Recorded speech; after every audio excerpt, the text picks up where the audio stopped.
नमस्कार प्रिय दोस्तों, आशा करती हूँ आप कुशल मंगल हैं और परमेश्वर का प्रेम और अनुग्रह आप पर बना रहे, आप स्वस्थ रहें, सुरक्षित रहें। दोस्तों, देखते ही देखते हम इस वर्ष के बिल्कुल अंतिम महीने में पहुंच चुके हैं और संभवतः हम सब कुछ न कुछ तैयारी में लगे हुए हैं।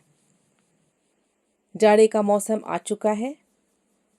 हम सभी गर्म कपड़े की जुगाड़ कर लिए होंगे और कहीं कहीं रात के ठंड से बचने के लिए अलाव भी जलाया जा रहा है।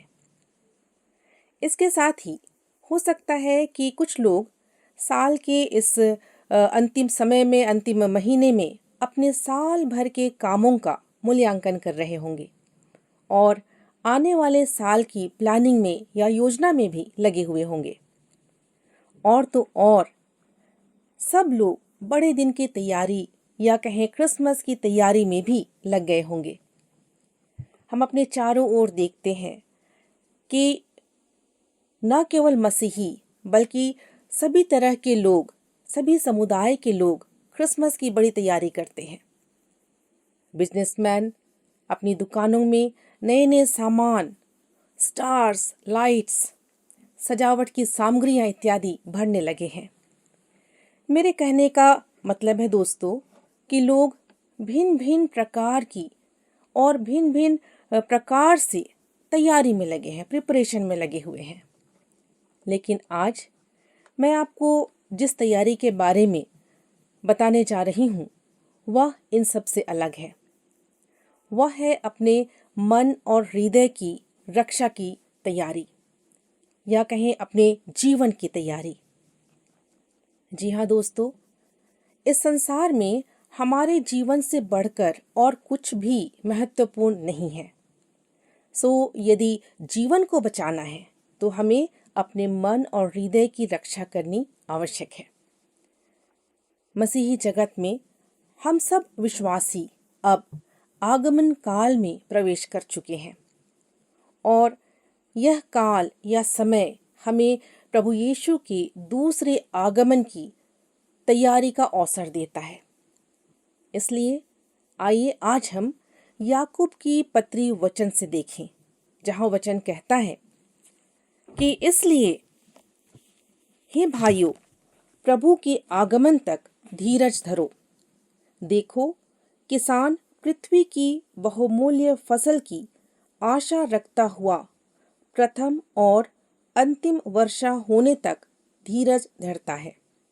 तुम भी धीरज धरो और अपने हृदय को दृढ़ करो, क्योंकि प्रभु का आगमन निकट है।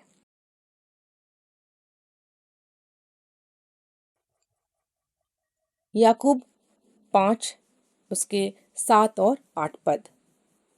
जी हाँ दोस्तों, यहाँ हमें धीरज रखने के संबंध में बहुत ही व्यावहारिक और सटीक उदाहरण दिया गया है। एक किसान का धीरज। हम सब इस बात को बहुत अच्छे तरीके से जानते और देखते हैं। किसान बारिश के शुरू होने और बारिश के समाप्त होने तक सचमुच कितना धीरज धरता है और तब जाकर वह बहुमूल्य फसल को देख पाता है। मसीही जीवन में अपने उद्धारकर्ता के दूसरे आगमन के आनंद को पाने के लिए भी हमें बहुत धीरज के साथ तैयारी करने की आवश्यकता है। संत कहते हैं कि हे भाइयों, एक दूसरे पर दोष ना लगाओ ताकि तुम भी दोषी ना ठहरो।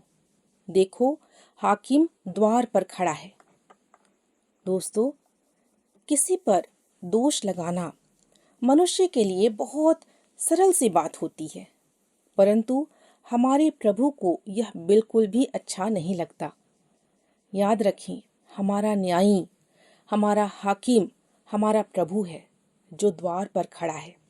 इसलिए यदि हमारे मन या हृदय में किसी के प्रति कुछ भी दोष है तो उसे तुरंत क्षमा करें और उस दोष को मन से निकाल देना आवश्यक है। हमारे प्रभु यीशु एक ऐसे हृदय में प्रवेश करना चाहते हैं जो दोष रहित हो। किसी के लिए बुरा सोचना, बुरा कहना या दोष लगाना हमारे प्रभु को कभी नहीं भाता, बल्कि हर बात में धीरज धरना और प्रभु के न्याय की बाट जोहना ही प्रभु को भाता है। हमारा प्रभु हमें सदैव एक दूसरे से प्रेम करना सिखाता है, भले ही हमें दुख क्यों ना हो या हमें दुख क्यों ना मिले।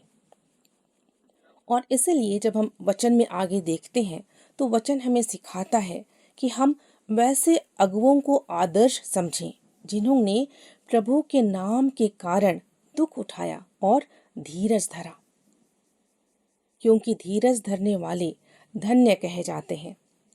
हम अय्यूब के धीरज के विषय में सुने ही हैं और उसका प्रतिफल क्या हुआ इसे भी जानते हैं। इसलिए याद रखें दोस्तों कि धीरज रखने से प्रभु की अत्यंत करुणा और दया प्रकट होती है।